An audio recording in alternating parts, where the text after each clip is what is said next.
Joe Dispenza. This episode will break down the difference between living in survival and living in creation. You are not a victim of your genetics or environment. You have the capacity to experience reality and transform it. It's time to take our power back. Sit back and enjoy this insightful presentation with Dr. Joe Dispenza.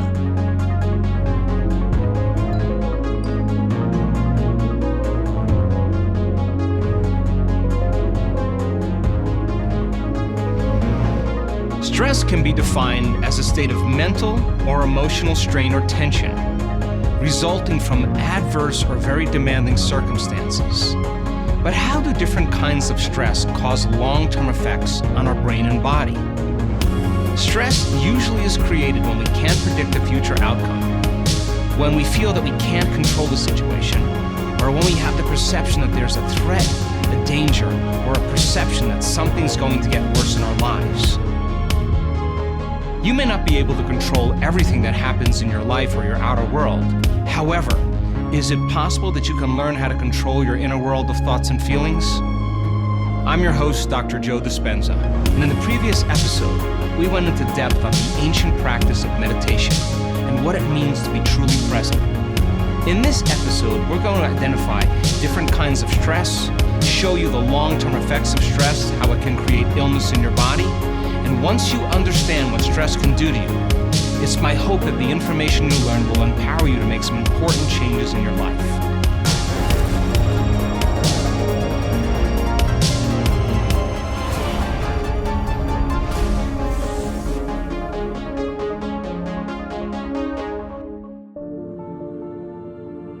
There are three types of stress. There's physical stress, chemical stress, and emotional stress. Now, physical stress are things like traumas, accidents, injuries, falls. Chemical stress, flus, bacteria, viruses, blood sugar levels, toxins in food. Emotional stress, family tragedy, second mortgages, single parenting, traffic jams. And all of these different stressors, whether they're physical, chemical, or emotional, knock your brain and body out of balance. In fact, the definition of stress is when your brain and body are knocked out of homeostasis. Now, the stress response is what your body innately does to return itself back to order. When you or any organism in nature begins to perceive a danger or a threat in their external environment, they turn on a primitive nervous system called the fight or flight nervous system. And when the person or the organism is perceiving that danger, the body innately begins to mobilize enormous amounts of energy and resources. All of its energy now is being mobilized to be able to adapt to the stress in the environment. So then we begin to tap the body's vital resources so that we can survive the condition in the outer world. All organisms in nature can tolerate short-term stress, whether it's a zebra being chased by a lion or whether it's a pack of coyotes chasing a deer. The moment the organism perceives that danger and switches on that emergency system, there is a rush of adrenaline and a rush of energy, and there is an arousal that takes place in the brain and body. And those chemicals then alter our normal homeostasis. And in that state of survival, we switch on that sympathetic nervous system, or what's called the fight or flight nervous system, and our pupils dilate, our salivary juices shut down. It's not a time to eat. Our heart rate increases, our respiratory rate increases, blood is sent to the extremities, and it's shut down in the internal organs because it's a time to run, it's a time to fight, or it's a time to hide. Now, if the zebra or the deer outrun the predator, 30 minutes later, the stress response begins to switch off and the body returns back to balance. After there's a stress response, many organisms need to rest and repair because the body has to come back online and regenerate and conserve energy. What if, though, you're being chased by T-Rex and you're turning on that primitive nervous system called the fight or flight nervous system, And the moment you perceive that threat and you're in danger, and now you're running from the predator, that's very adaptive. But what if then the predator is waiting outside the cave and waiting for you to go out and get some food? We could say then that your ability to sustain a certain stress response would be extended. But what if it isn't T-Rex outside the cave? What if it's your coworker? What if it's your mother-in-law? What if it's your boss? What if it's traffic? And what was once highly adaptive becomes very maladaptive. Because when you turn on the stress response and you can't turn it off, now you're headed for disease. Because no organism can live in emergency mode for an extended period of time. Reason this with me. If you keep mobilizing enormous amounts of energy for some threat in your outer world, there's no energy in your inner world for growth and repair. So think of the sympathetic nervous system as the emergency system that's like the gas pedal in the car. The other nervous system, called the parasympathetic nervous system, that nervous system is the nervous system of relaxation, of regeneration, of metabolism.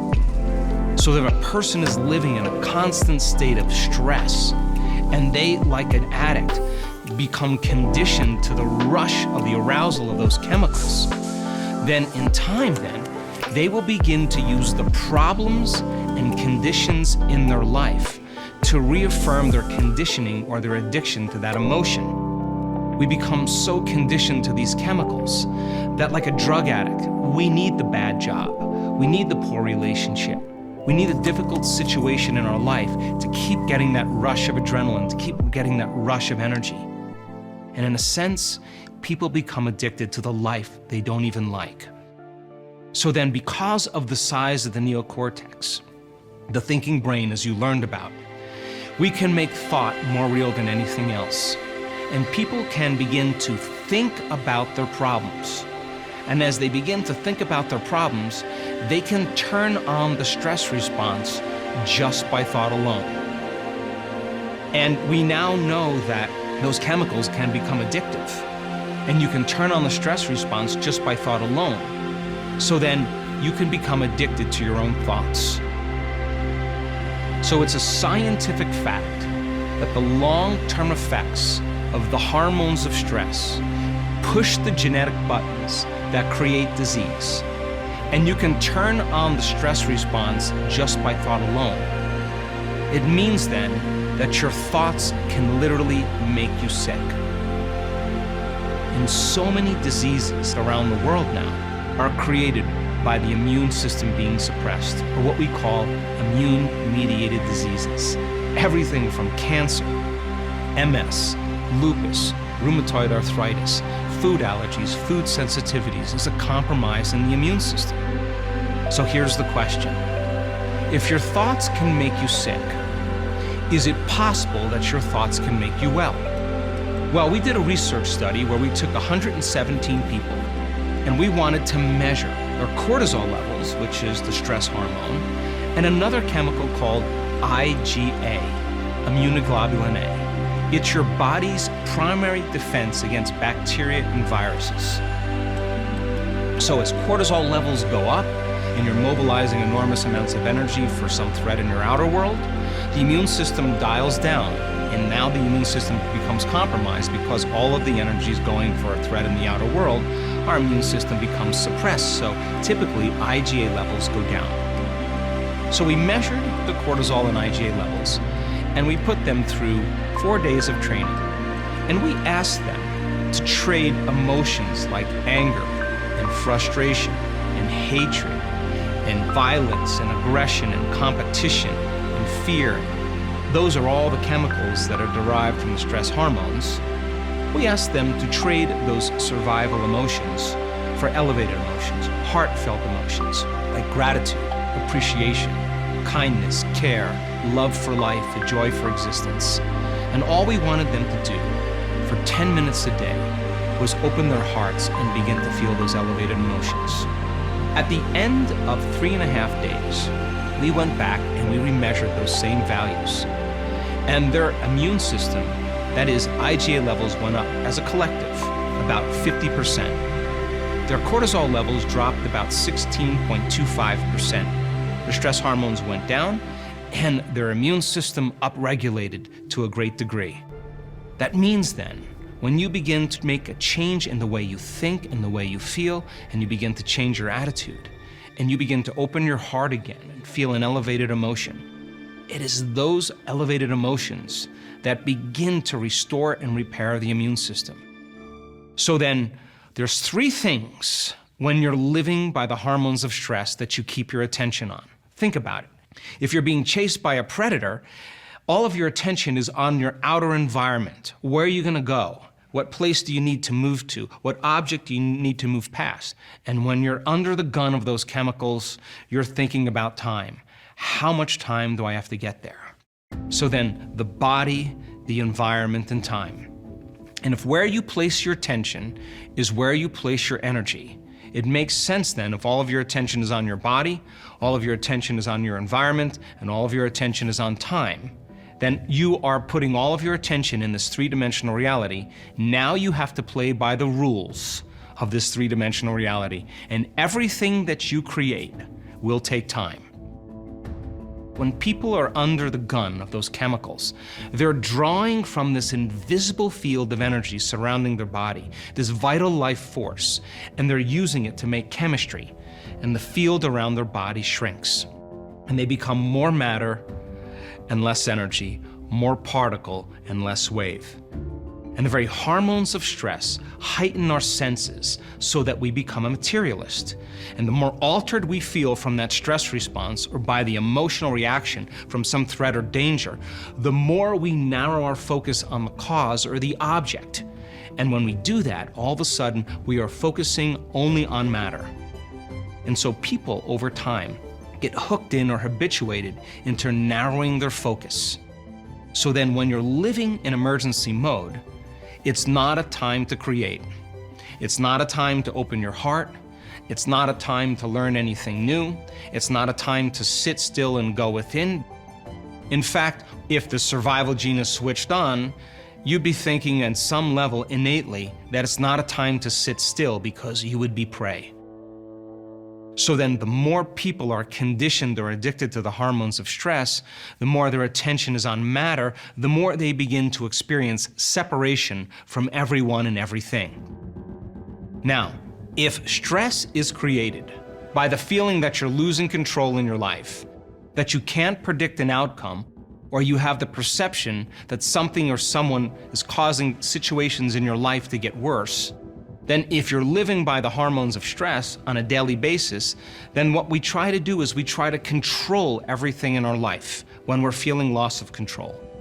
We try to predict the next moment based on our memories of the past. That means people under stress are craving the known. They're trying to get back to the familiar or the known because in survival, the unknown is a scary place. So then as they begin to shift their attention from one person to one problem to another person to another problem to another thing to another place, each one of those elements has a neurological network in the brain. And the arousal of those chemicals then begin to cause those different circuits as you shift your attention to begin to become highly activated. And now the brain is functioning in a very incoherent state. And the arousal of those chemicals drives the brain into a very, very highly analytical, over-focused state. Think about it.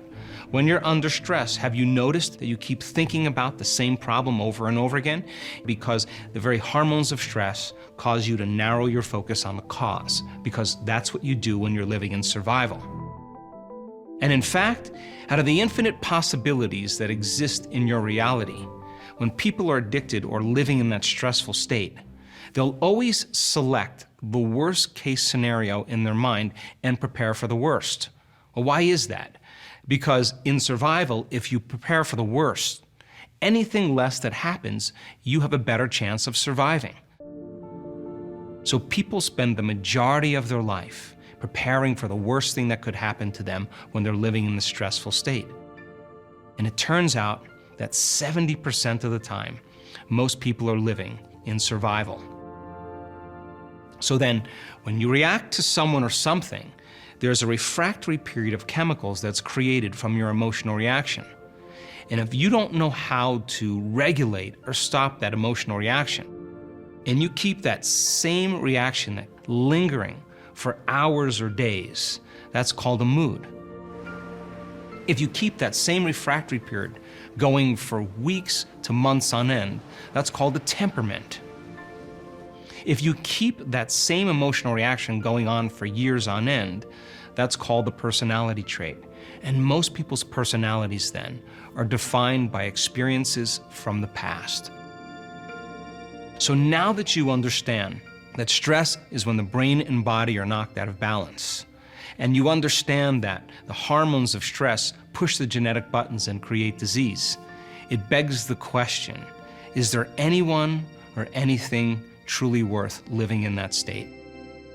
So then, if people are living in chronic stress, and they're drawing from this invisible field of energy surrounding their body, and they're mobilizing that vital life force to make chemistry, and the field around their body is shrinking, and they're feeling more like matter and less like energy, more like particle and less like wave, and they feel separate or disconnected from everyone and everything in their life.